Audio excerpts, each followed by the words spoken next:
నా ఛానల్లో పెట్టిన గోంగూర పికిల్ ఫేమస్ అవ్వలేదు కానీ నేను గోంగూర పికిల్ చేసి ఇచ్చిన వాళ్ళు మాత్రం మళ్ళీ ఎప్పుడు చేస్తావు అని కలవరిస్తున్నారు.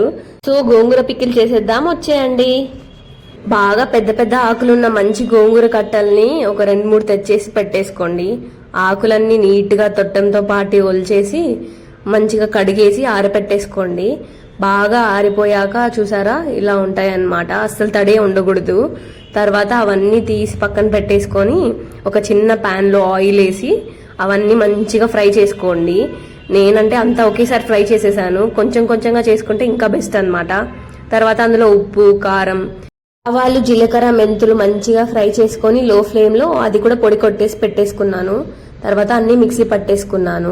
మిక్సీ పట్టుకోకపోయినా కూడా టేస్ట్ బాగుంటది, కొందరికి అలాగే ఇష్టం అన్నమాట. నాకైతే పేస్ట్ చేస్తేనే ఇష్టం. ఇంకా లాస్ట్ లో పోపు వేసేసుకొని కరివేపాకు, వెల్లుల్లితో ఫినిష్ చేసేయడమే. పక్కా సంవత్సరం కాదు కదా, 2 సంవత్సరాలైనా ఉంటది మరి. Bye guys, thanks for watching.